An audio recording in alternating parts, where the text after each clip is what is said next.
there's ways to be motivated. Sometimes we're motivated by me wanting to help people get better and be healthy.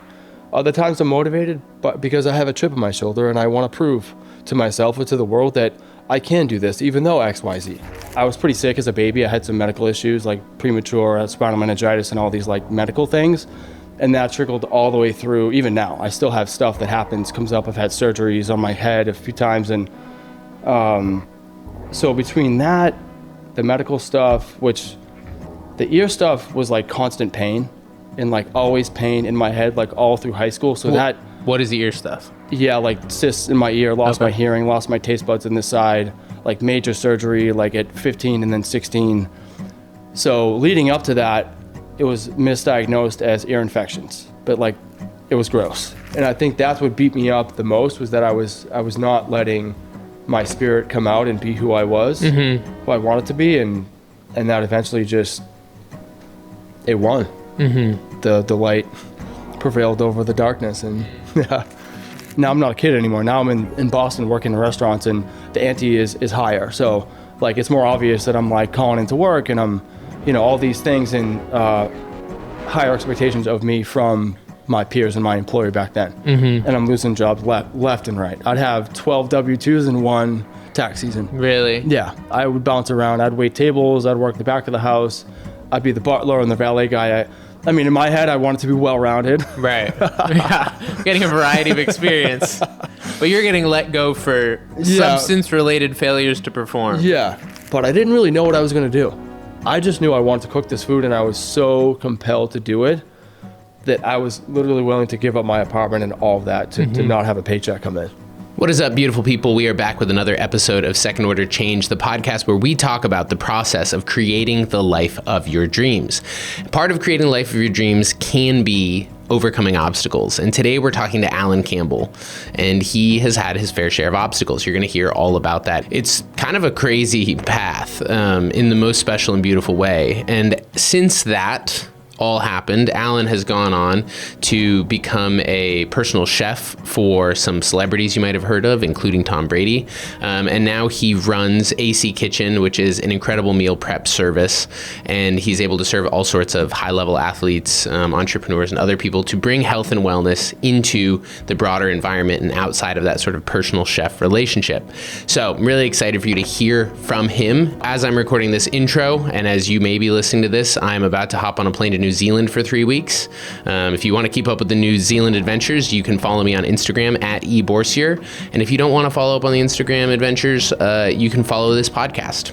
Leave a rating and a review, whatever app you're in, however you're listening. It makes a big difference. It changes our ability to access better guests and to bring more information forward to you with these sorts of stories. So that little contribution, that little reciprocation from you makes a big difference.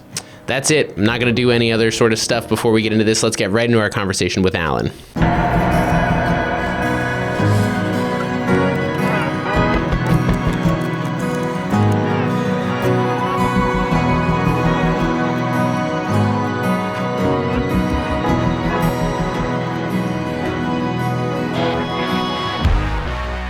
High school was tough for me.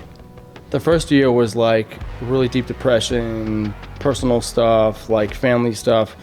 So I can't say I was of the right mindset to even really think about my future and what I wanted to do. My sister-in-law and my brother both did culinary, and the school that we went to was a technical school. So you were around it. Like it was in your atmosphere, even if not super directly. I mean, because I worked really young. Even in 8th grade, I was already working in like a market and fast food and stuff. I mean, but it wasn't like I had this like dream to like, I was like watching like cooking shows and wanting to be on there yet. Yeah. It didn't happen like that. You weren't a big Emerald fan or something? I was watching Emerald. Okay. Before that would have been like Julia Child and stuff. But I just didn't, I was more entertained by it than I wanted to be it. Yeah. Emerald back then, he was pretty popular. He was like a fun show to watch at that time in our life. But yeah, the passion to want to become a chef and like follow that path didn't happen until like the tail end of high school and into college. Gotcha. So high school's tumultuous. What was that experience like for you? So, like looking back, it was just like layers of things. Like we originally from a project outside of Boston, and then we moved to a suburb like 30 minutes away when I was just 5. But we hated it. We wanted to go back to the projects. That's where like our whole family was from, all the friends like that. Although it was the projects, there was a lot of camaraderie and connection and community. So for us, like we didn't think about like the fact that most people are poor and not going very far in life. It was more like, those are my people and I want to be around them. My cousins live there. Like, so we'd go down there every weekend and anytime we could. And so I sort of had like this like split life between that and the town that I was living in. I didn't really want to be in that town. Mm-hmm. So that's sort of one layer, right? And then second layer is like, I was just overall kind of like, I was pretty sick as a baby. I had some medical issues like premature spinal meningitis and all these like medical things. And that trickled all the way through. Even now, I still have stuff that comes up. I've had surgeries on my head a few times. And so between that, the medical stuff, which the ear stuff was like constant pain and like always pain in my head, like all through high school. So what is the ear stuff? Yeah, like cysts in my ear, lost my hearing, lost my taste buds in this side, like major surgery, like at 15 and then 16. So leading up to that, it was misdiagnosed as ear infections, but like it was gross and it was like really painful. And so I was like constantly sick. And when I wasn't sick, I was trying to get and feel better. And that's when I started to dabble in like mind altering substances really young. So I didn't want to feel the way I was feeling, whether it was like I was depressed or I was like physically in pain. I quickly learned how to get myself to feel better through substances, whether it was alcohol, pills, whatever it was, but I learned how to like consume what I needed to then go off and have a decent night at least. Yeah. But it was a constant thing. It was like it was just my lifestyle back then. You know, I didn't really have another choice in my head. I didn't think there was another way to live at that point. Yeah. Right. Mm-hmm. That makes sense. So some of that started from birth. Yeah. And then you're saying some of the stuff developed like as you were an early teenager with the ear and taste bud stuff? Yeah, so some stuff was at birth where like I was like slower to do some things. Spinal meningitis is bad. Like bacterial, you can lose a limb. Like there's permanent damage. It could have been a lot worse in other words. And I knew that. And I think that's where my sense of gratitude for like a higher power came in, because I knew at a young age that I had sort of defied the odds of what could have happened with spinal meningitis. And I was told that at a really young age. So my brother and my mom like told me those stories as soon as I could comprehend them. So it's a lot to deal with as a tiny kid too. Yeah. But I always I'm an optimist, right? So I always look at like what positive came out of that negative. And like I said, for me, it was a belief in a higher power, whether it was my Catholic God back then or what it is now. I like developed that really, really young and felt a strong spiritual connection to whatever it might be, that I still today feel is the greatest dependence that I have in my life, for sure. So aside from like the pain of it all and like still being confused and still even being suicidal at times and like, fuck all this, like I can't deal with it. I don't have tools. And people around me didn't have tools either. So I was sort of left to my own devices. Like I said, I picked up substances and went to a really bad place. But yeah, that's what came of that. I feel like that experience of sort of being at the end of your rope is such an interesting one. It feels like such a culturally poignant thing right now that we're seeing so many teenagers like struggling with suicide. It was something that I had an experience with, where basically like the long story short was my parents were going through a lot of turmoil, and I had grown up in this very sort of like idyllic denim jumpered homeschooled Christian reality. Yeah. And then like my parents just started separating and things were getting really chaotic, which was all very confusing and unraveling to so many levels of like my belief system and structure there, where it's like everything that has been modeled and told to me feels like it's just falling apart in front of me, which is problematic from the like immediate physical family level of my family's falling apart, but also like everything that I've sort of been told about morality and ethics and the structure of the universe also feels like it's falling apart, which is a lot to deal with as like a 12-year-old. But so there was one night in particular where I remember my parents were like arguing in the living room or in the kitchen rather, and I came downstairs. I just remember I was holding a piece of paper, which I don't remember saying anything, but I remember holding a piece of paper, and in my other hand I had a pair of scissors, and I told my dad, like, if you leave again, I'm gonna kill myself. And he, like, they both stop. He looks at my mom and he goes like, look at what you've done, and then leaves. And that was like the nail in the coffin for my like 12-year-old utter confusion, because I just immediately took it as like, obviously I'm not worth saving. You know, like whatever all this like fighting thing is, I think for me it was a sort of a desperate attempt at attention and connection. You know, it's like an unskilled way of going like, I don't know that you realize how much what you're doing is hurting all of us.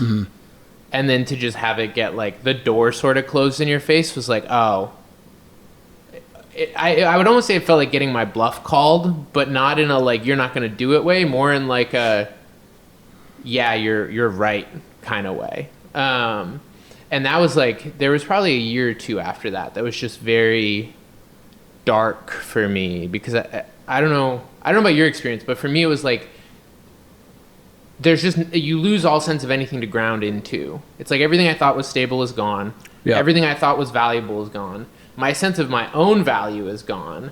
And so now I'm just floating through the void and don't know how to get attention, don't know how to get cared for, don't know how to give that to myself, don't have tools from anyone around me.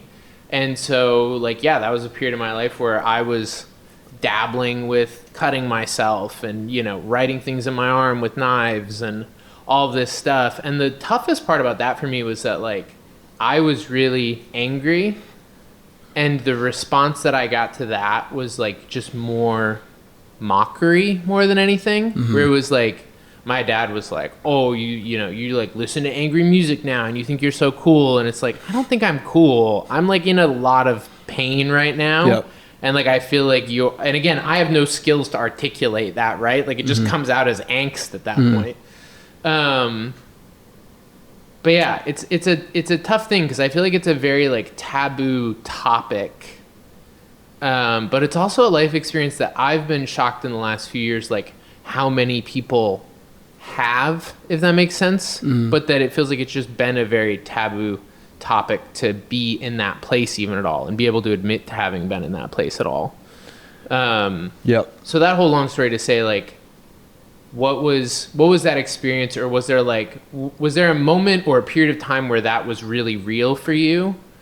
Like what got you to that place of being like, I don't want to be here anymore, or maybe I don't want to be here anymore? Yeah, so it started with the medical stuff and just being discontent with where I was living. I didn't want to live there. Didn't feel connected to people. If you had two parents together, we had nothing in common. My stepdad was terrible, and my dad wasn't in our life much. So like I created all these narratives in my head that prevented me from connecting with people in the town. And it was like a middle class town. It wasn't like they were far from where I was. Right. I just felt so disconnected. Right. So I gravitated towards the kids that I felt comfortable around, which was sort of the misfits, right? Right. And then I think through high school, what got real bad when I started to get suicidal, my cousin was murdered in 95. We're all pretty close. And that was probably as much that comes from lifestyle and the projects, which there's a lot of dysfunction. There's a lot of fights, and it's intense. The stories are intense. The stories we were told as kids were very intense. Probably shouldn't have been told things at 5 and 6 and 7. And like, there's like a lot of intensity around what we knew and what we were told at that age that had to do with like just a crazy lifestyle of dysfunction. But I think when Deanna was murdered in 95, that rocked my world more than anything else. And I just couldn't shake it. I couldn't shake that I couldn't smile on a picture. I just couldn't be for so long. And the same year, my dad decided he didn't want to pay child support anymore. I was like 14 at this time. My brother went in the Marines, and he decided he didn't want to pay for me and denied me as being his kid. So it was like 95 was a terrible year where like Deanna was murdered. My dad did what he did. And then I found out about the the cyst in my ear. So like all this shit just bam, bam, bam. Yeah. Had some really bad gastrointestinal stuff going on. It was really painful too. So yeah, that led me down the darkest place. And if you look at the pictures of like middle school to high school, I was dating girls. I had a girlfriend back then, a long-term girlfriend. I was happy. I had a lot of friends. And then as soon as you hit 9th grade, the picture was like I grew my hair dark. I didn't shower every day. I wore really dark clothes. It's like very obvious. Like, and then it got a little better as I got through high school. But yeah, it was so dark. And I was writing my own death notes and suicide letters and planning my funeral and just obsessive with when I was going to do it and planning dates. And that I just couldn't be in my life at that time. It was like I couldn't shake what was going on around me. And everyone around me was sort of in the same boat. It was shocking. Like my mom, my brother was in the service, so he wasn't present there, but like my sister was little, so it was sort of like this like emptiness in all of our lives that we just couldn't even come together and try to figure out. I could have had the best parents in the world. I think anybody would have had that response to it. And it didn't just stop the day she was murdered. It was like we'd hold fundraisers and we'd go like to different things, and like it was repeated again and again and again. You're just swimming in it. Yeah. So that was like, just like I said, it rocked my world. And that stayed with me all the way through. I didn't have the emotional stability to handle that back then. So. Yeah, I don't know that you're supposed to at 15. Yeah. What, like, I don't know whether the right question is like, what stopped you? What pulled you out of there? Like, what, you obviously didn't go through with any of it. Yeah, I didn't. I attempted a couple times, but obviously, yeah, I'm here. Yeah. Yeah, luckily. Yeah. I think that's one of the things that I, personally, in my clunky relationship, which has in many ways been clunky because of all these experiences, to any concept of higher powers or anything. Like when I look back and I go at how dark things got, and the decision to, like, I think of it as like pulling up at the last second, where it's like you could have just splatted into the bottom of the canyon and something pulled up. It's hard to say that, like, I don't know that thing was me. You know, like whatever that thing is that was like, you could have just done it. You could have followed through with it. You could have followed through with a million things. And for whatever reason, it didn't work out, and that you're still here. Yeah, it's an interesting place to be, I guess, because I've ran into a few people later in life who have been in similar places. And it's a weird thing where the only thing I can say is like, I've been there. And I don't know that there's anything I can do to help you. Like, you sort of just got to go through it. Like, I'll listen to you, and I think that actually talking about it is healthy, like getting it out. But otherwise, it's a weird thing to be like, it feels like one of those like dark night of the soul experiences that I don't know if there's anything anyone could have told me, anything anyone could have done that would have fixed anything. It was like, I just had this inner wound that had to like work itself out. 100%. I remember girls in school. I did the commencement speech at the high school I went to back in like 2017, and I talked about it because one of the girls, her daughter was graduating that day. So in high school, these girls were just drawn to me.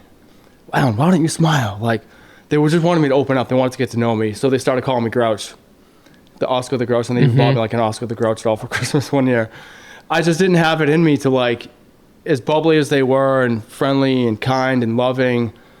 So there was that around me. Like you said, I didn't have the capacity for it at all. And but thank God for them, because had it been the opposite, I mean, it was high school, so of course I had my fights here and there, and people didn't like me and I didn't like them. But like, for the most part, I had a really solid network of people around me that I could trust, that I could be loving towards and all that. It was just like impossible at that time. So yeah, it takes what it takes. It's an inside job. Right. That sometimes you got to work through on your own before anybody can have an impact from the outside. Right. Yeah. So how did the substance element come into play? Was that school friends, family friends? I mean, within my own house, I had access to weed. Like, I would steal roaches and beer and all that. But yeah, like I said, I hung out with the misfits, so there was no shortage of anything I wanted. And so that experience of, I mean, life just going sideways between your cousin, your dad, your physical stuff, whatever else, you're hanging out with misfits. Yeah. You get access to substances and get this sort of like momentary relief. Like, where does that train lead, and how does that start playing out in your life over the next few years? So it starts off fun. I mean, I had an enjoyable like time in my life because of those things. Like, I was able to like let my guard down and shake off that pain I felt, even for a short time. And to be honest, I wouldn't change anything about that. Mm-hmm. I think without it, I couldn't have done it, you know? Mm-hmm. So it leads down a path like anything. What goes up must come down. And like, eventually it's not because I'm trying to escape and it's like a weekend thing. Now it's every day. Mm-hmm. Now I'm drinking in my room every single night to go to sleep. Mm-hmm. But I'm this like high functioning, like even high school kid that like crushed it my senior year, got top of my class in my shop, drank every day and used something every single day that year, but still prioritized my full-time job outside of high school and my grades. So on the outside, it was like, he's doing pretty good. He bought his own car, he buys his own clothes, he just gave everybody amazing gifts for Christmas, and I was like 16, 17, 18. So like, I had the ability to do that for a while until I didn't. And then little by slowly, it just, you become more dependent on these things and you get less good at, you know, keeping up the facade. Now I'm not a kid anymore. Now I'm in Boston working in restaurants, and the ante is higher. So like, it's more obvious that I'm like calling into work and I'm, you know, all these things and higher expectations of me from my peers and my employer back then. And I'm losing jobs left and right. I'd have 12 W-2s in one tax season. Really? Yeah. I would bounce around. I'd wait tables. I'd work the back of the house. I'd be the butler and the valet guy. I mean, in my head, I wanted to be well-rounded. Right. Yeah. Getting a variety of experience. But you're getting let go for substance-related failures to perform. Yeah. Okay. And also, like, not willing to... I had a hard time with chefs, too. So it was a mix of that and me not willing to be submissive to an egotistic chef. So I would fight, right? If you don't throw my plate at me, I'll throw it back at you. Like, I had that going on, too. So I'd get fired for that too. I'd fight with them. If they swore at me, I swore back. Like I wasn't taking shit from anybody, even when I could have. I mean, abuse is never accepted. Right. But in the kitchen, it's like there's a certain level of like. Actually, I wouldn't treat someone that way. So you got to treat people how you want to be treated. Right. And even back then, at like 19, 20, 21. I just wasn't having it. I didn't care how old I was or what my rank was. I wasn't having it. So that was a lot of it too. Right. Yeah, that's a touchy, like, I feel that in that I've seen places where people are, you know, dictators. I have not tended to overly push back in my own life. I have a tendency to just like leave. It's like if people are being sketchy, I'm just like, I don't want to be involved. And early on in my career, there was like production companies that just like had reputations for not paying people, giving people the runaround, and I was like, I'm just not engaging with you. Like, I have no interest in dancing this dance. But it is interesting, that ability, I feel like, to look back and go like, on the one hand, you know, you can say like I was maybe overly reacting, but on the other hand, it's like it also wasn't necessarily okay either way. Just that people are treating people this way. Exactly. Yeah. It's a weird space. It's an interesting space to be in now, I feel like, because I feel like there's a whole generation of people who are coming into leadership having sort of been burned by leaders growing up and with a very different attitude about it. But do you, I guess from your perspective, like, was that a sort of like a resistance to a general resistance to authority from your younger experiences, or was it like, these guys are narcissists and I'm just not taking crap, or like, what was that experience? To authority. I didn't have a father figure growing up. I didn't want one. I was like going to show the world that I didn't need anyone, so I had that going on. Very self-centered. Yep. So what's the moment where you realize this is falling apart? Like, this isn't working. I realized it even at 19. Really? Fresh out of high school. And I had 6 months of dry time where I didn't use or drink. Okay. Yeah, and then I went back even harder than ever. But I knew even then. And so even in high school, I was aware, yeah. What's the like rock bottom, I got to do something about this moment? 26 was the first time I went to treatment. And then 27, I went again, and I finally got it that time. Gotcha. Yeah. So that's like, you're on what? From 15, 16? It's like a 10 or 11 year run. I started at 11. Oh, wow. Yeah. Wow. Drinking in, not everything, but some stuff, even at 11. My brother's older than me, 4 years, and he found out. He slapped me around quite a bit. He was pretty pissed. Yeah. I was way younger than him, and I was already started, and he tried. Yeah. He tried to smarten me up, but I wasn't having it. Yeah. Yep. Was there any particular, like, incident awareness thing that just made you be like, I gotta do something about this? Your sort of come to Jesus moment, so to speak? There was a few of them. I mean, I had been to a lot of funerals, a lot of people that I had known, a lot of dysfunction, because now I'm living back in the city I'm from. At 20, I moved back. So from 20 to 27, I'm all around that. Mm-hmm. Even back in the projects that I lived in. I lived there for 4 years, off and on, in my 20s. So I went right back, like full circle, back to the projects I was from. And I think I needed to. I think my 8, 10, 12, 15-year-old self that so desperately wanted to go back to Somerville where I was from, I finally did. Okay, you want to scratch that itch? Like, here you go. Universe was like, okay, go live that. Let me know how that goes. And it wasn't all I thought it was. Coming back, was that like a big fish moment where it's like you felt like, oh, I'm better than this, I'm going to show you people? Or was it more like, this is home and I want to go back here? Like, what was the attitude coming back? I had a college degree back then. I went back there with my degree. I already had good jobs, but I couldn't hold them. Yeah. So I didn't feel like I wasn't equal to them, and I still don't feel that way, but there was a real sense of comfort, to be honest, a real sense of belonging. Some of them saw me as a baby.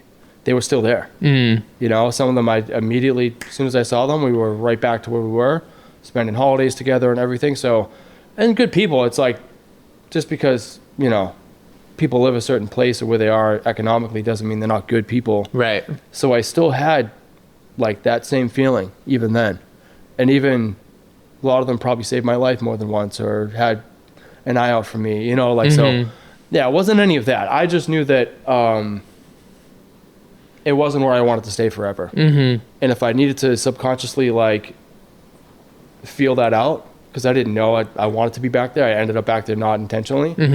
That's what I had to do in order to like check that off. Like, okay, now you're moving on to the next phase of your life. Interesting. Yeah. Yeah. It's an interesting phenomenon. Like I think of it as like the loopy nature of life. I don't know if it's just like the way that we, or at least I like think about or perceive it, but where it's like, it feels like something gets opened and you get like sent on this trajectory and then you somehow have to come back and close that loop eventually. And I've had that with places I've lived, projects I've been on. It was a really big feature of like an early part of my career where like there was a conference that was like the first video that I ever filmed was I had gotten a camera for Christmas. I was at this conference down in Atlanta. And I was just like a kid, an 18-year-old with a camera, and I filmed this video of this like candlelit vigil thing they did for human trafficking, and I like cut it in a trial of Adobe Premiere in the van on the way home because I like couldn't afford software, so I was just using trials for everything.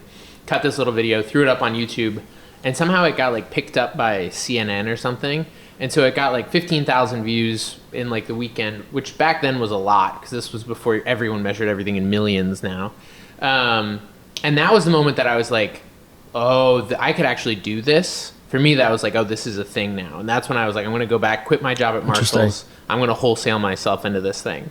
And it was like, I want to say it was like 2 or 3 years later, I got hired to film a set of videos for that conference. And it was like a weirdly full circle moment just to come back and be like, oh, I was like the kid in the audience being aspirational, and now my stuff's the stuff on the screen. And I feel like that's an interesting function of life, I guess is almost how I describe it, where it's like, oh, you see something and then you note the coming back to it, the seeing the people who inspired you. Like I still remember the moment that I like watched Matt Fraser snatch 300 pounds, and I was like, I'm going to do CrossFit. And then it's like 2.5 years later, I'm in his kitchen somehow. And it's just like, what sort of weird reality do we live into where you see something, and whether it's positive or negative, it almost feels like there's this inflection that eventually you're going to come back to it and look at it from a different perspective. Yeah. So yeah, that's interesting. Because I feel like when I came back to home, I had like a chip on my shoulder type thing that I was like, I think I had always felt less than. Yeah. Because there was this element for me too of like growing up.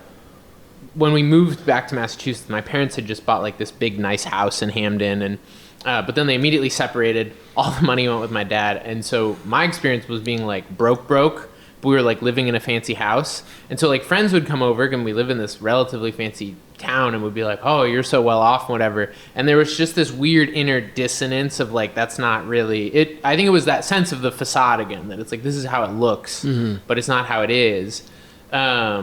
And then I had a lot of experiences with like my dad and stuff where we would get in fights. One of my like skills or coping mechanisms during that time was like, I didn't like my parents fighting, and so I would just like piss my dad off because I could get him to leave. And so it was like, if he came home and was going to start stuff, I'd just go get under his skin. I was like, I should have played for the Bruins or something, like just a professional chirper. Yeah. But so we would just be at each other, and you know, it's one of those funny things where I was definitely instantiating and participating a lot of this, but it's like, had things said to me that were like, oh, you know, we'll see you someday when you're homeless, or yada yada, whatever else, you're never going to amount to anything. And I just took that all as like, I'm going to show you. Yeah. And there were other people in my vicinity who I think took it as like, oh, you're probably right. And we both went on sort of opposite inflections from it, but I had the like, I'm going to show you thing. And so then coming back to that a few years later, after feeling like I had accomplished something, I definitely had this sense of like, I guess I would describe it as like some level of like subconscious judgment of everything.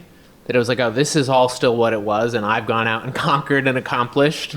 Then you come back and you're like, but I'm also still the same person. Yep. And so I almost feel like I had this weird chip on my shoulder again that had to get like re-leveled back down to like, but I'm still me. These people are still them. And in many ways now we are oddly equal and healthy in ways that I never even would have expected.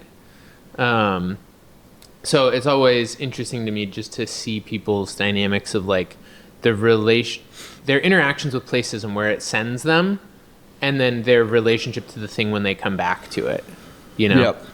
Yep. So you decide to go to rehab and get sober. That's something that's like, I feel like we could probably talk about that forever, but I don't really want to, because I have a million other things I want to ask you about.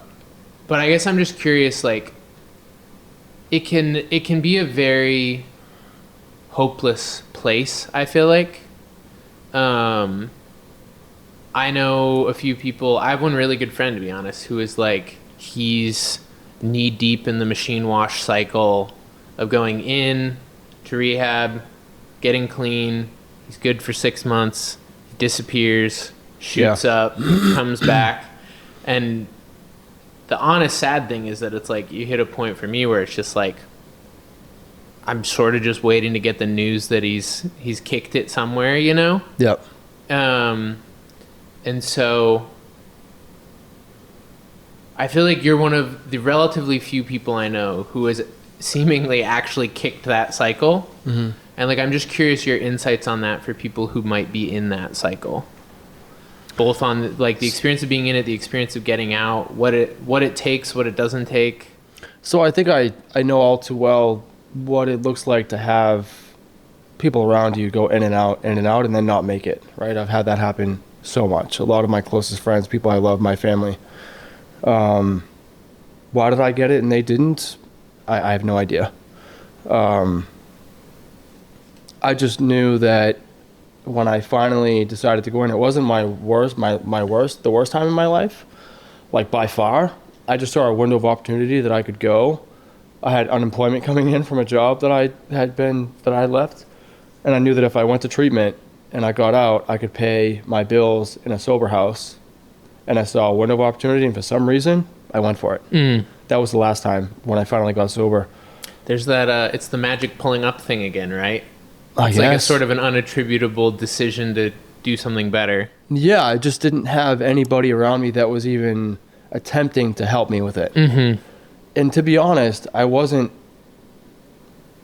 like, if you looked at pictures of me then and after, there's not much of a difference. Some people, this is very clear and obvious. They have a problem. They're on the street. They're doing this. They're stealing. I wasn't that way. Yeah, I had jobs, but I always worked, and I pretty much like high functioning for the most part. Right. I mean, a lot of it was like I was dying on the inside for so long. So do I blame people around me for not jumping in and intervening? Like, not really. So yeah, it just took what it took for me. But it was a long time coming, and I think because I started so young, I was just so done at like 26, 27. Some people, I'm amazed sometimes that they're in their 40s and 50s and they're still going hard. I'm like, I don't know how they have it in them. Like, how do you not want more for your life? I just, like I said, I found that gratitude really young. Very grateful that I had all my limbs and I could walk and talk and all these things that I was told I wouldn't be able to do. So that gratitude is always sort of there, like, all right, Alan, like, let's let this out and like optimize your life and do the best you can. And I think that's what beat me up the most, was that I was not letting my spirit come out and be who I was, who I wanted to be. And that eventually just, it won. The light prevailed over the darkness. And yeah. Do you feel like for you, is there an element of that, I guess I would describe it as like almost like a masking behavior, a hiding behavior, where I feel like there's an element for me of addictive behavior being used to hide from emotional wounds that I was incapable of processing at the time, which in many ways I think is one of the hard things about how we talk about it. Is it's talked about as if it's just like a poor decision. And I think about it much more as like, it's sort of a necessary decision. It's like, because you need something, right? It's like, if you don't have any sort of tool, you need something so you don't explode. Yeah. And that your body finds a way to deal with it. And so that coping skills aren't necessarily dysfunctional. They're dysfunctional in that we continue to use things that are not meant to be used continually, and we run them past their course and don't generate other skills in the process. But I also feel like for me there was an element of not just the emotional pain of, hey, these things happened and I don't know how I feel about myself, but that element of like, I also now feel like I don't trust that my self is worth expressing. And so there's an element of hiding behind this thing because I feel all this pressure now to go be high performing, basically to prove my worth. And in order to prove my worth, rather than doing what I actually want to do, it's almost like I have to keep myself hopped up to keep the charade going. Yeah. And so there's an element of that, like the perception thing that's, okay, here's the version of Evan that I think people want to see. I'm chasing all the things that people tell me are meaningful. I'm dying on the inside again because all of my, like, what I would call true passions, desires, etc., aren't getting, I don't even feel comfortable talking about them because this thing, this like monster machine that I've created is so busy doing whatever is necessary to get other people's definition of success because that's the way it thinks it's going to move us out of this pain cycle, that it's not just the like emotional wound, but it is like the suppression of my true self, because it's like, if we were to be our true selves and people don't like that, that's irrecoverable. If people don't like this version of us, that's fine. But for you, like, well, was there an aspect of feeling like yourself, your spirit, however you want to talk about it, was repressed or released in the process of healing through some of that? Oh, for sure. Yeah. So like I said, I couldn't even smile on a picture or smile in the presence of many people that I genuinely loved. Only when I was on a substance could I do that. Like, I just didn't have the ability to do it naturally at that time. And so I think, and what I know now is, you know, by nature, we're designed to seek pleasure, right? If we didn't, we'd all be dead right now. So luckily we have that built-in mechanism that helps us to seek pleasure. It's when we abuse that, whether it's food or alcohol or drugs, cocaine, whatever it might be. And coupled with like the inability to handle life on life's terms. So like walk through medical issues and walk through death, as tragic as it might be. Just picking up those tools to have emotional stability. Without that, coupled with this built-in desire to seek pleasure, now you're addicted. Sometimes that is a socially acceptable addiction, and sometimes it's one that brings you to your knees and you're done, like I was. And I'd honestly rather have the latter. I'd rather have the addiction that brought me to my knees, because on the other side has been absolutely incredible. Right. Had I sort of been swaying in the middle this whole time, would I've ever like turned it around the way that I did? And right. You know, so it's and let this, like you talked about, this spirit out. Right. The way that I was able to, I don't know that it would have been possible. Right. Yeah. I feel that it's actually the buddy who I don't know how he's going to do, was the one who originally started talking to me about my own sort of like addictive coping mechanisms. But he said the same thing at the time, where he was like, I'm really grateful that I have to like look at this stuff basically. And I think that's a helpful perspective on it, because I do feel like we live in a world now where it's like, if your addiction is work, it's okay.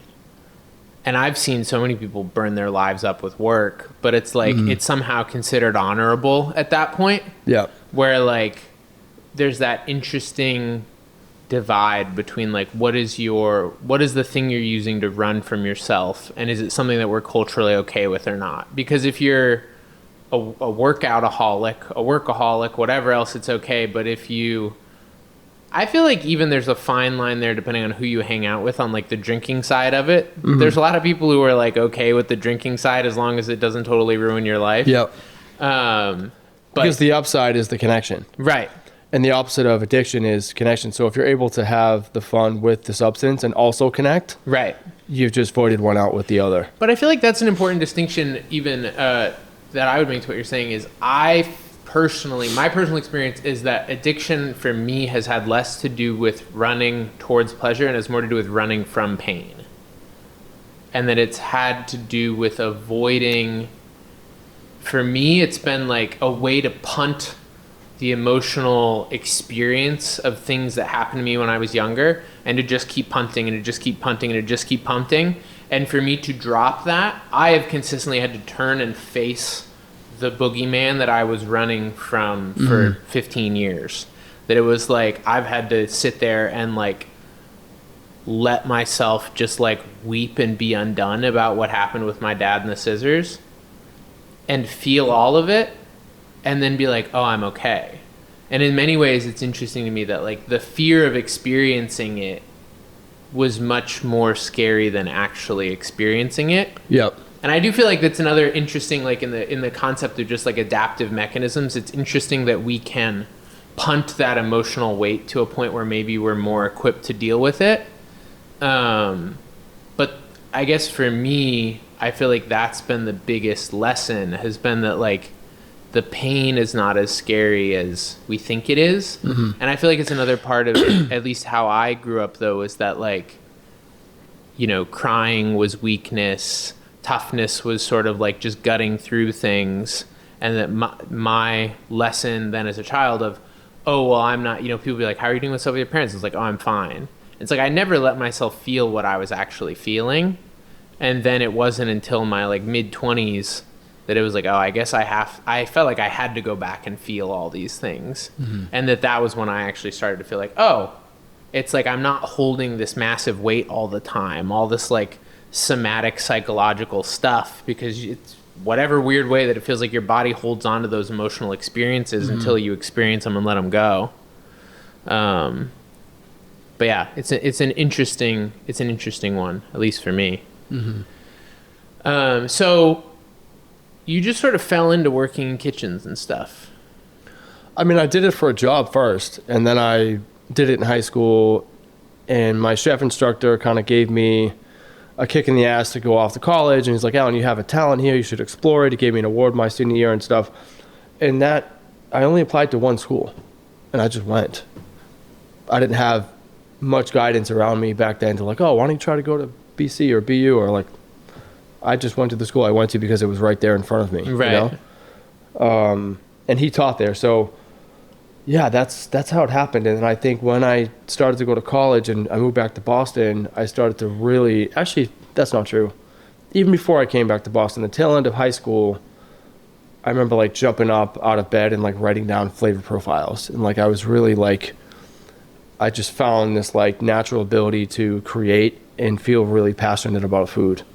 I mean, back then it was very traditional high-end cuisine that I wanted to go after. There was nothing to do with health and nutrition back then. Had you worked in that environment? High-end restaurants? Yeah. Okay. Yeah. So you had exposure to it. Yeah. It wasn't for sure. like you were like working at a sub shop and being like, oh, I want to go do French cuisine. Even in high school, I would work like fast casual, mom and pop, 3-star hotel. I worked a lot. I had a lot of different places that I worked. And then back in Boston, you can probably see the building. It's on that side. My first gig here, I turned 21, was at the Bay Tower Room. It was like a famous place. All the people went there. And that was my first, like, that place was probably the most upscale place at the time in the city, one of the most upscale places. And yeah, that sort of set the tone. And although I crashed and burned at that restaurant after like 7 months, yeah, now I'm like in the thick of wanting to really be a chef and chase that dream of having a restaurant, the accolades, the magazine, the whole thing. Mm-hmm. I'm curious, I don't know if it's a stereotype, but I had a brief experience working in food service. My first job, I started as a delivery driver at like a pizza delivery Italian, also does burritos and quesadillas kind of place. And I had my best friend in junior high, his family had a deli, and so I worked there some. But I do feel like there's an element of that, you know, the lifestyle, the substance lifestyle, the sort of crash and burn lifestyle that does seem to surround a lot of food service things as well. Like I remember when I was working at the restaurant, I was 17, and like we would close up and they would always send someone next door to the liquor store to just go like bring back stuff for people to drink while they're cleaning and doing dishes and whatever else.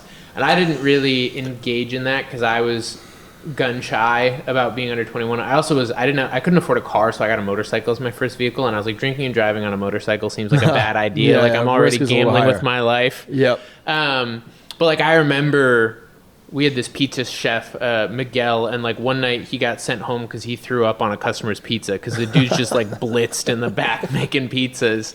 So was that a part of your experience as well, going through kitchens and all of that? Yeah, like so, you're just sort of in the midst of all of that? Yeah, before, it was some places it was acceptable. Like at 18 out of high school, I worked at this place. It was pretty upscale. It was good. It had multiple different concepts in one location, but I was 18. I was given a 6-pack every single night on my station. I was also a rock star. I was really good at what I did, even given at 18. A 6-pack like by someone there? Oh yeah, by the bar manager. Yeah, didn't even have to ask. Yeah. Yeah. Like at the beginning of your shift or the end of your shift? Like the middle. Okay. Nice. I would finish it every night. Yeah. And I would drive home. Yeah. Wow. No questions asked. Yeah. And I'd probably find other stuff to drink too. Yeah.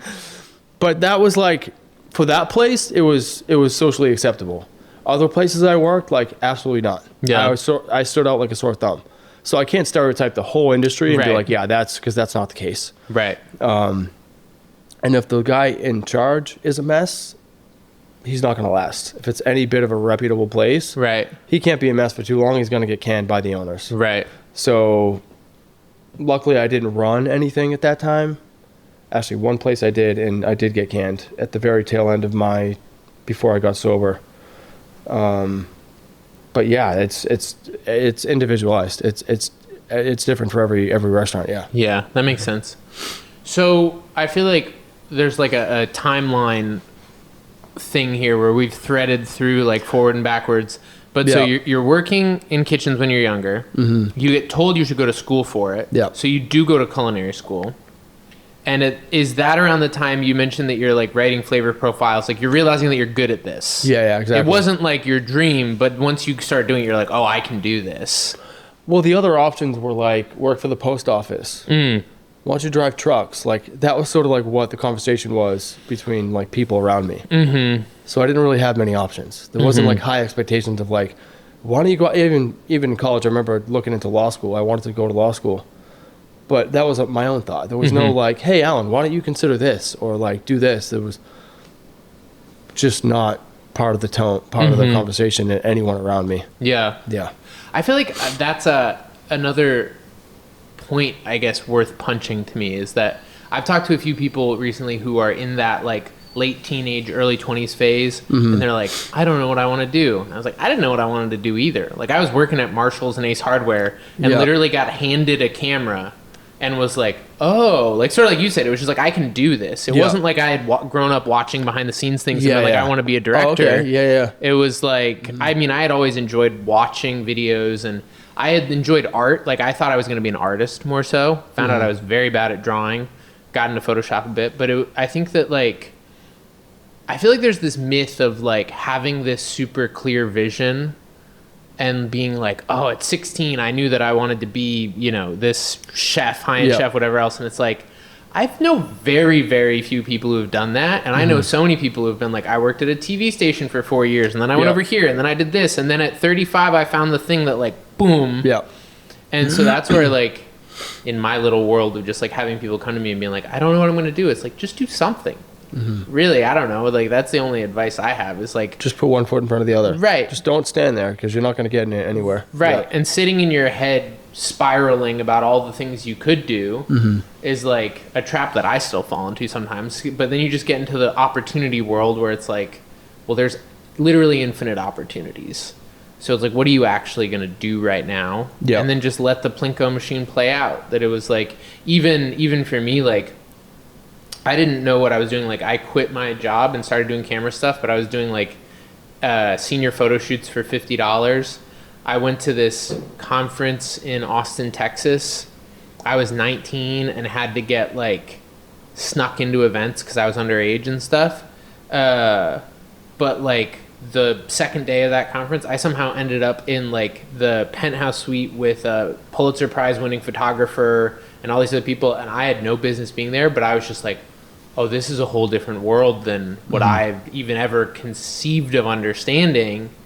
And that for me was the beginning of like, I can actually go after this now too, because it was like a possibility that you didn't even know about. Yeah. Which is one of the other very weird things about life, I feel like, is like to your point, it's like I can be a chef or I can be a delivery driver. Like you have so little exposure to what all actually exists. And even like for me, it's like, I had a concept of like making videos, but I didn't know when I went to that conference, people were like, I'm a producer, I'm a cinematographer, I'm an AC. And I'm like, I don't know what any of that means. I don't know what the jobs are. I don't know of all the different pieces of this puzzle.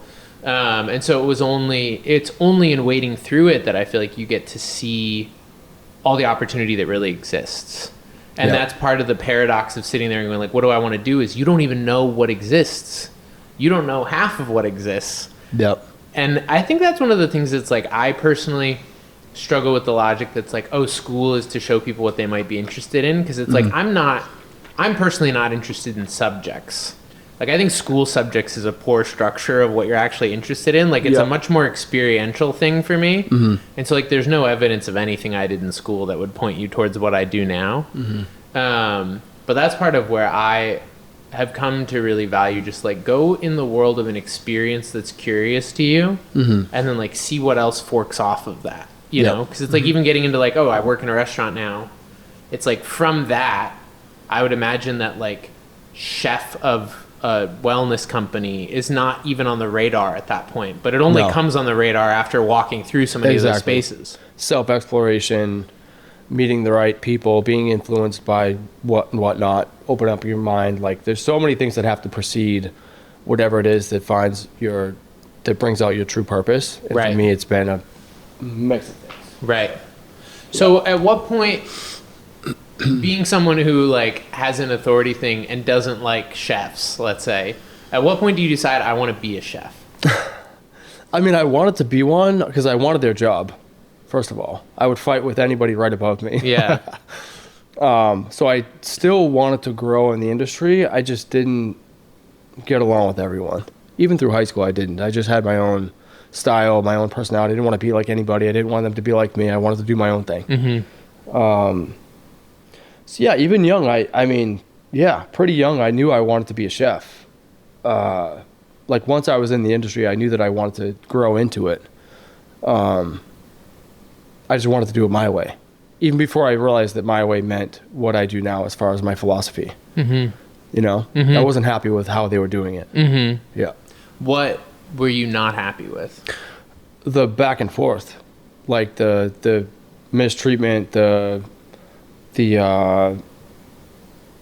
like the abuse, really. Mm-hmm. I didn't like it. I didn't like being talked to that way. I was pretty like, unless you piss me off, I'm pretty like laid back and chill. Like I don't like to like hurt people and like put them down, or I mean, making jokes with someone once you know them is all good, and that's what makes the world turn. Mm-hmm. But like just busting balls all day to bust balls and make someone's life more difficult when you're trying to actually get them to perform and maximize production, I see that counterproductive. Mm-hmm. So like that never made sense to me. Mm-hmm. And I would fight with them because of that. Mm-hmm. And there's a lot of that. There's Yeah. a lot of that in every industry, whether it's finance or the kitchen. Like there's a lot of like ball busting just to bust balls and Yeah. not to actually help them improve. And I never saw that in my way of doing things. Yeah. Mm-hmm. I feel like in my experience in the creative industries is that I've experienced less of like the ball busting side of it, but there's a lot of like power mongering sometimes. It's like, well, I'm in charge and Yeah. I make the decisions and this is how things are going to go down in a way that's often not considerate or even like well thought out, that you have like relatively ignorant people who somehow got a position and are sort of insecure about it and are now going to like push down on everyone below them and not let them actually help. And it's interesting because that was sort of what I felt like pulled me up through further spots, was like getting onto sets where I was like shooting what I thought were big things and honestly being shocked at like the level of incompetency above me. And just being like, I kept getting frustrated because I felt like I was being put in situations where I really wanted to deliver, but the thing was broken on paper. And being like, I need to be in the room where these decisions get made. Mm-hmm. So I didn't really want to be that guy in some level. I was just like, I'm so sick of getting into a place where everything before us has been poorly thought through. Yep. And so I would rather be that guy and set my friends up for success than be the guy who's struggling beneath this. 100%. Because being at the top, it's not easy. It gets more difficult, but setting the tone and truly believing that you can have an impact and make a difference is like, all right, you're meant to be there. Yeah. And you're just going to have to figure it out. Yeah. I feel like chefing feels similar to other creative ventures in my mind, in that it feels like a chicken and the egg problem for like, how do you get a chef job without having had a chef job? Like making the jump, right? Because it's like getting the responsibility and trust. And so how do you go from like working in the kitchen to actually being in charge of something? Oh, being like an executive chef? Yeah. I mean, you got to work your way up. It's rare that you walk out of school and because you have this degree, you're going to be executive chef. I mean, there's other roles you can have, but 99% of the time, you've worked your way up, for sure. So it's just that like ladder climbing. Yeah, I mean, it depends on the place, but a chef needs to know a lot about like costs and hiring and dealing with the owners. Like there's so much aside from the actual cooking of the food, right, and managing the kitchen that he has to know or she has to know. That's sometimes learned through experience, not necessarily at school or in some book that you read. right. You know. So what was your first chef position? I was actually never above an executive sous chef. Oh, really? In the business, yeah. I was never an executive. I've been consultant, but no, I never had an executive chef role. And I left the last place I worked in a hotel, like as an employee, I was 2012.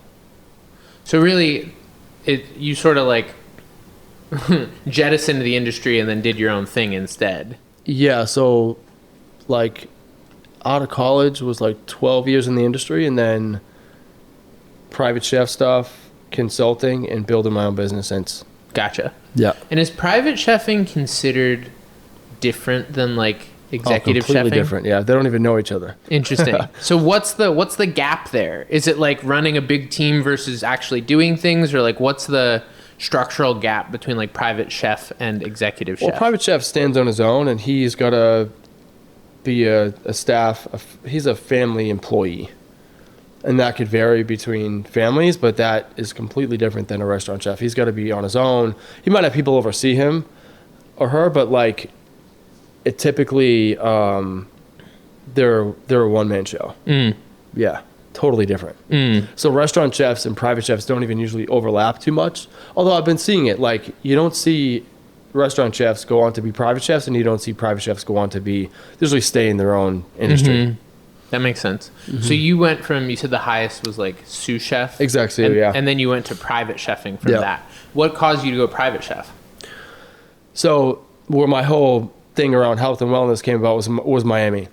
So I went down there in 2009, and that's where I started to get into health. I was sober at that time and developed my new way of eating, and then that translated into my cuisine. And although I had like another year and a half at the hotel while I adopted this new cuisine, I no longer wanted to cook the food that I was making, and I couldn't find anywhere else to go. So I found so I got laid off from that hotel. They closed, and I'm like, I don't want to work anywhere else. I'm just going to figure this out. I gave up my apartment. I gave up my CrossFit membership. I moved in with a friend.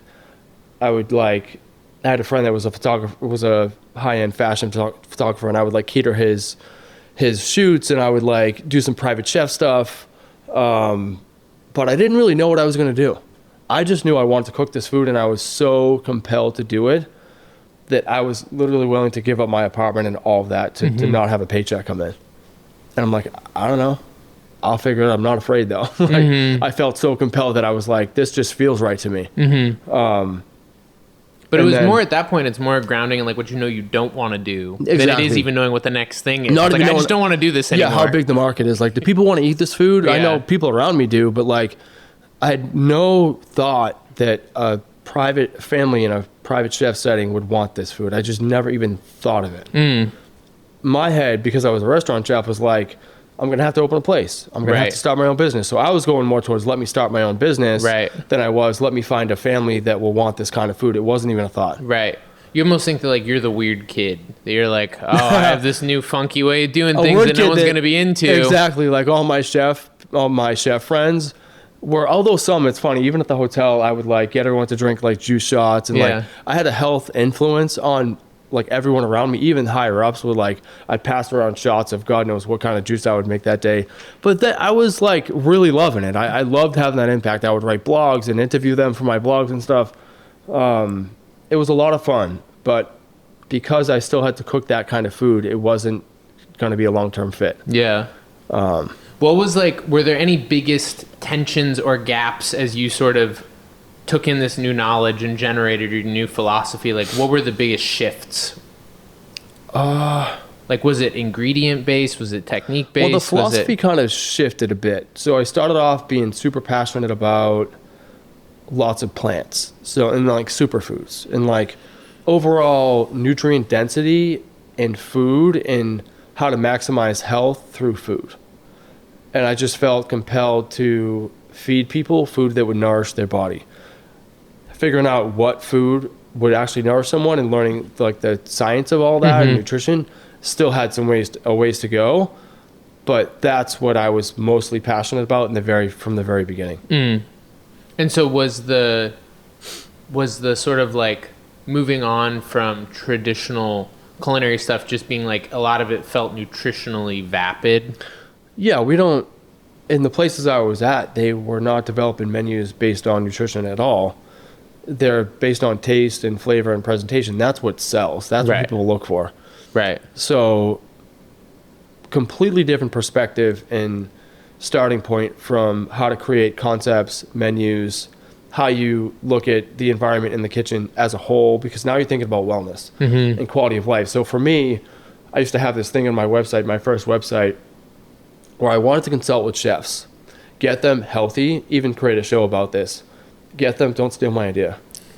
get them healthy, right? Turn them around, get them eating healthy the way that I felt. Yeah. And then that would trickle onto their menus, and now it trickles onto the guest, and now you have an impact. Right. So I had a buddy, he unfortunately passed away not too long ago from cancer, but he owned a really good barbecue place in Miami, and he reached out to me to help him with this kind of stuff. So he's kind of like my first like guinea pig, Kevin. I loved Kevin. So he's like, oh, just take me to Whole Foods and like show me what to buy. So I'd like take him down the supplement aisle, would buy some like green powders and vegetables and like give him a little meal plan with recipes and stuff. And I always felt like I could have an impact, especially on chefs, because I was one. And I saw the lifestyle was terrible. So yeah, that's one thing that came about at that time. Interesting.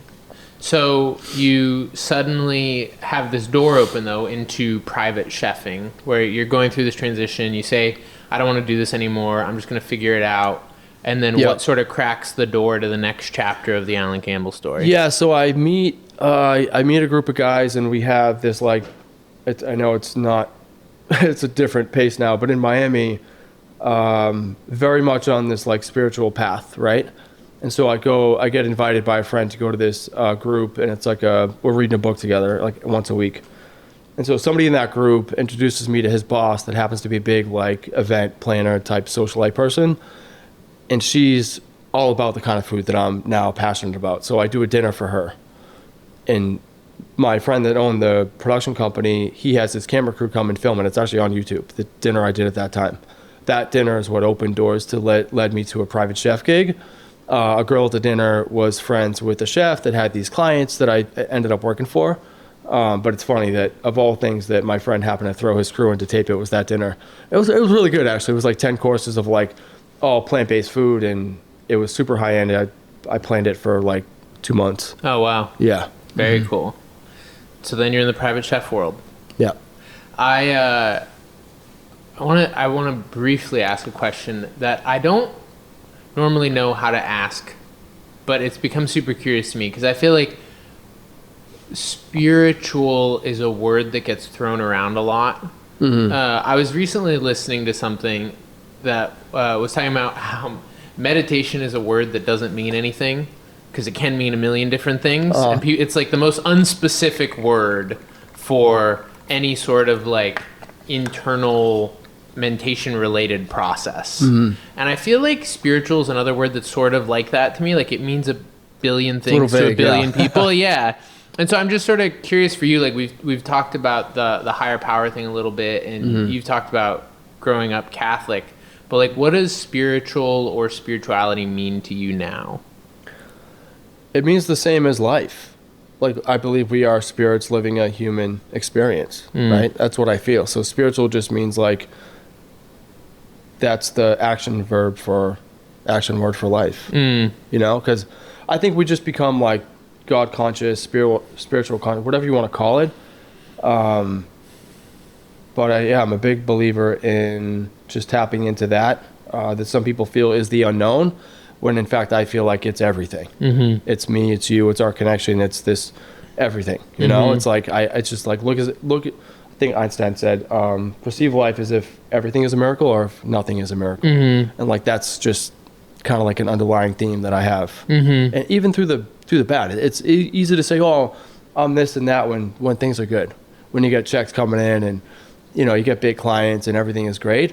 But like no, it's still the same when shit hits the fan and there's tragedy and there's all these things. Like I don't know, it's taken a while to get to this place. I'm in my 40s now, but like that's just kind of, it's like a daily you know underlying tone with me.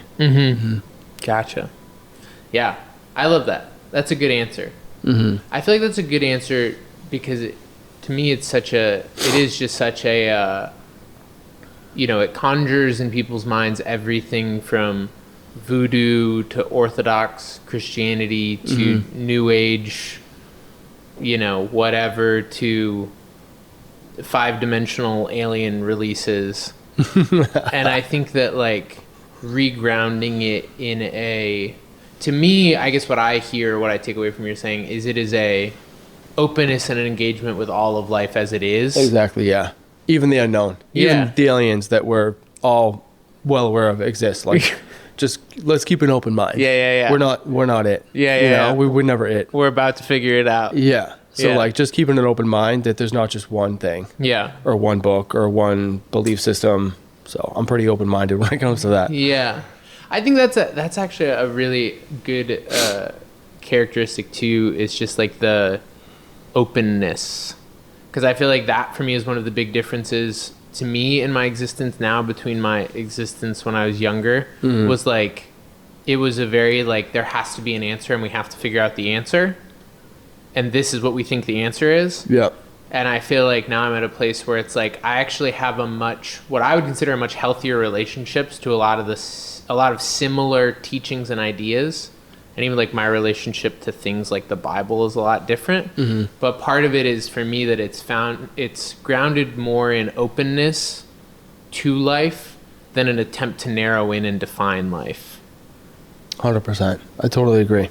It's like a weird inversion of the same thing, which is funny because like I'll talk to people ask me all the time, like, oh, are you still a Christian? I'm like, it really depends what you mean by that. It's like the meditation thing again, you know, like if you ask 11-year-old me, he would say no, because he would say that this is what it means. And to me now, looking at the same thing, it's like, but this is what it means. Yeah. And it's so funny how you can have something like that can have two totally different perspectives on all of the same fundamental content, you know, so to speak. I totally agree.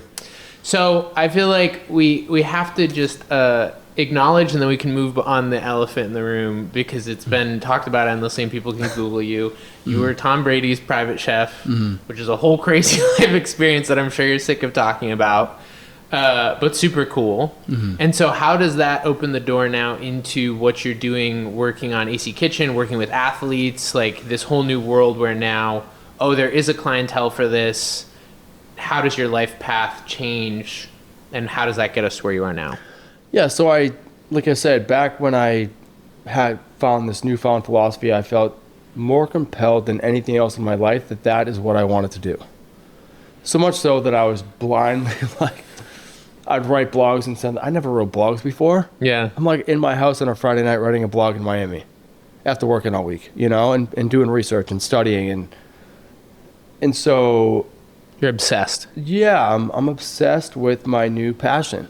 And I embraced it so much that I've never looked back since, and I've continued to grow towards it. So when they came along, it was very serendipitous, because I was living in Miami, although I was from here, and worked at a place back in 2002 that he came into often. And I actually met him. He was the only celebrity athlete that I ever met in person, like shook their hand, was 2002, where I was like drunk in a bar, and he was friends with the chef that I was working for. And he came in all the time, and all the Patriots did, and they were winning a lot back then. So it was like a interesting connection, because I'm from here, like I said, but living in Miami. And also like, it's another one of those funny loops. Yeah, but also like open the loop and then end up working with him. I know, but also like I was building a business plan. Like I said, I wanted to build my own business back then, because I didn't think I could find a place to work. So very what was happy. that plan? Like, what were you scheming up? Yeah, I was doing CrossFit off and on. So I wanted to sell my energy bars. I wanted to have closed doors dinners, and I wanted to be I wanted to do public speaking and write books. Okay. I still have the business plan I wrote back in 2011. My friend helped me write it. I have it still, like just a vision board type thing. And so yeah, it was a mix of things that I wanted to do. So I ended up coming back. Yeah. So that with him, and sort of unknowingly telling the world about his diet, and like, just bringing awareness around it all, has helped me build my brand. Same ideas I had back then, just brought to light now, gave me a platform that has helped me like really propel the message. Yeah. That's super cool. It's a like perfect amplification at the perfect time. Yeah, for sure. I mean, there's been ups and downs, and stuff has happened since then, but all in all, like that experience definitely led me to a place that I can now reach people and share this message about food and build a wellness brand. And there's so many opportunities that have come from that. Right. Right. How far into your like sobriety journey were you at that point? 5. Okay. 5 years, yeah. Nice. Was that tough at all being in Miami? I hear Miami's wild. I went there 4 months sober. Okay. It's a very amazing, special place. Yeah. Yeah. So anytime you see a densely populated party city, there's always a densely populated recovery community. That makes sense. Keep that in mind. Yeah. Whether it's Vegas or Miami or LA or New York City. Was that something like, what is your, if you're comfortable talking about, like, what is your relationship to the recovery community been like? Are you someone who like is on the meeting train? Or are you someone who just more like personal friends, or you do your own thing? Yeah, Miami was awesome. Boston, not so much. Boston's very different. I don't love it here. It's very different. And what I had in common with a lot of people in Miami was not just that we were in recovery, but we also had a similar lifestyle, and that's the difference. So I crave what I had in Miami often. So yeah, Miami was a place that I think the whole circle of friends I had, if I had 50 people at my house for a dinner, 95% of them were sober. Where Boston, it's like the opposite. Yeah. My friends that I would invite they're not like addicts or alcoholics, but they're not sober. Right. Yeah. Yeah, that totally makes sense. Big Red Sox party city. Exactly. Exactly. They want to drink. Yep. Slam a few beers with the boys. Exactly. Yeah. Yeah. So you end up no longer working with Tom. How do you then get into all of what you're doing now? Because I feel like you're doing a million things now. Yeah, it took me a minute. It took me a minute to gain my footing. I wanted to do it on my own, so keep equity of the company and not just like bring on a big investor. And I'd have more coffee meetings with people that would approach me either to like get into business together or like help along the way, which there's no such thing as help. Like they want something back. And so I learned the hard way about this and about living in this world and building a business and the dark side of people. And there was like so many things I had to learn before I got to this point. And AC Kitchen didn't launch until first delivery was January 2020. So from 2016 to late 2019, 2020, I was figuring things out. But I wrote another book at that point with Major League Baseball, and I did some other stuff, but I was still attempting to do things all along. Even created a different brand. It didn't come through. So like, yeah, it was a lot of ins and outs before I actually was able to bring it all to life. Nothing was handed to me, you know? There were doors that opened, but it was on me to navigate through the path that would lead me to where I wanted to be, not what somebody else wanted for me. Right. Which is very, very different. Right. Yeah.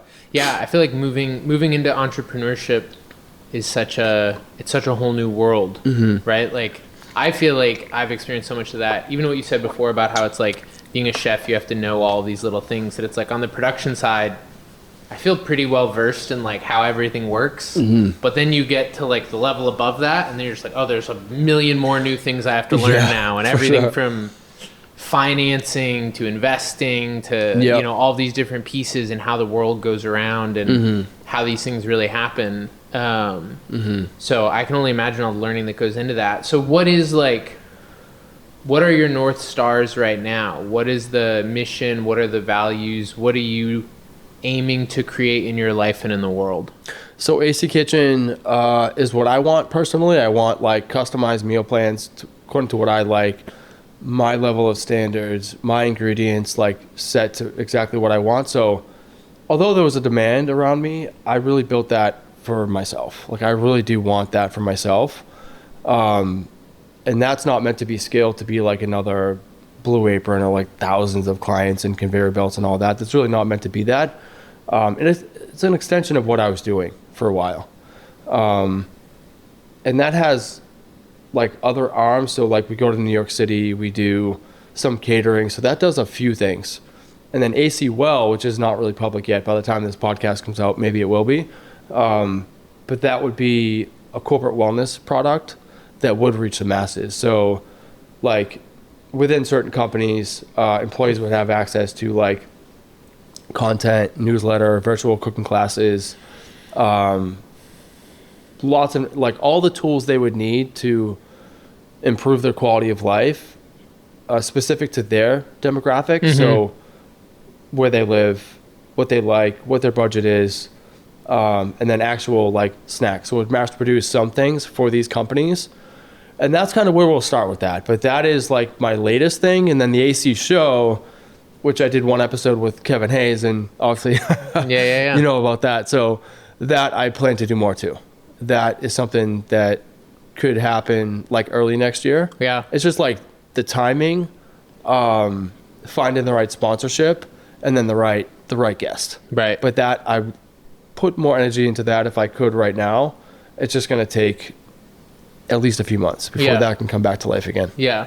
It's all timing, right? It's like planting the seeds and then sowing the ground, and it's that whole farming thing. It's like life goes in chapters and seasons, and I feel like sometimes I still fall into the trap of like expecting to be able to pull a lever and make it all happen. And I have to continually remind myself that it's like, that's not how this stuff goes. Like it's just, it's a longer game than I tend to think it is. And it's so easy to perceive it all as immediate. In some ways it is always so much closer than maybe we think it is, but it also still takes time too. You know, it's like, I've seen that at least, where it's like you can have one conversation that changes your whole life, but then you can also have something you have such a clear vision for, and it's still going to take like 3 years to actually bring it to reality.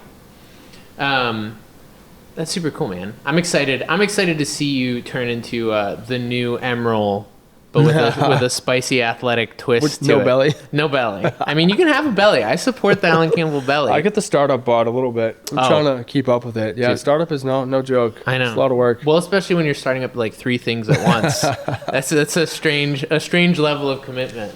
Yeah. It's all about balance. It's all about balance. I mean, I had to learn the hard way that without me having balance in my life, that affects everything else. Yeah. So although I have these different, projects, I know pretty much what my capacity is. Yeah. What are the elements for you of balance or wellness? Like, what are the pillars, the things that you anchor against and say these are important practices, elements, things I need to have, things I need to not have in order for me to be thriving right now? Yeah, I think it's a lot. Whether it's what I want to have or what I don't want to have, there's like a fine line between what's prioritized. What I know I need, the nutrition thing is solid. I don't really have to think about it.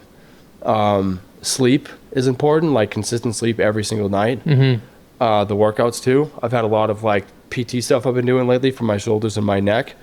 Other stuff I do, I'll go down a rabbit hole, but like sauna therapy and breathing exercise, all that stuff that I do pretty much every day.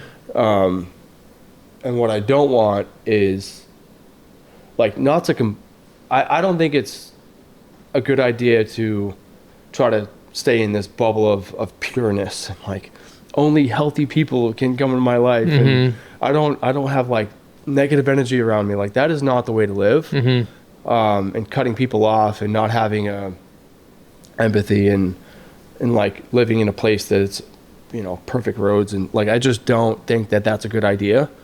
I think it's important to be resilient.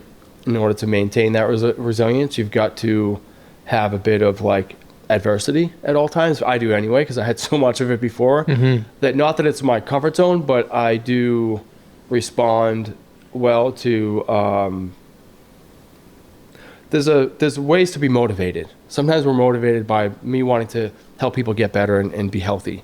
Other times I'm motivated but because I have a chip on my shoulder and I want to prove to myself or to the world that I can do this even though XYZ, right? Or that I have the capacity to be there for that person that isn't so healthy, that's in my life that I'm even related to, and be there for them and hear them out and be able to have that hard conversation sometimes about life in general and not avoid it and just stay in my bubble of health and wellness. I think it's really important to have balance across the board. I really do. It's not about like I said, it's not about staying in one group of friends or one group of people that only feed you positivity and blow smoke up your ass every day. Like it's just not, it's not going to cut it for me. That That's it for this week's episode of Second Order Change. Thank you so much to Allen for coming on. Thank you to you guys for sticking through and listening. Hopefully you got some really valuable nuggets. If you did, I would love to hear about them. So you can either leave a comment if you're watching on YouTube. If you're listening, you can still leave a review, or you can shoot me a message over on Instagram. But I would love to hear what resonated with you about the story. And I'm sure Allen would too. I'm just going to throw that out there. A lot of times you're on a podcast and you don't know if anyone's listening. And if this had any sort of impact on you, taking the time to just shoot a quick voice memo or a quick text message, DM over to Allen is super encouraging. So it's just leaving that there. But next week, we're going to be back with my incredible friend, Jason Adams. And he is a creative wizard. He is a mischief maker in all of the best possible ways. And I am really excited. I'm going to give you a little teaser of that conversation right now. Doing it well is not just about what I put on the screen, but it's going to be about how I treat with the people in my team. It's going to be about how many hours I ask them to do. It's going to be, you know, like I've just found that, like, God, even especially when like client is on set, if you have somebody from outside the movie world, you're only going to have 4.5 hours of their attention. The way that I see a lot of agencies and production companies talk about their clients is crazy to me too. Like the number of phone calls that I've gotten from agencies being like, hey, we've got this thing, thankfully it's industrial, so, and like we don't even have to try because like their old stuff is so bad. And I'm just like, I fundamentally disagree with this attitude. I disagree. Yeah. It's disrespectful to your client. It's disrespectful to the work. When people assume that corporate means bad and like they're saying that out loud in the room, it's like, then why are we here? Yeah. Why are we here to phone this in? Right. It drives me crazy. But I just remember the way I was doing shit when I was in my 20s. And the more complicated I could make it, the more I thought I was doing something good. Yeah. You know, like, it was like, I think subconsciously I was trying to prove the work with the tools and the approach. If that sounds at all up your alley, you're going to want to come back next week for another episode of Second Order Change. We'll see you then.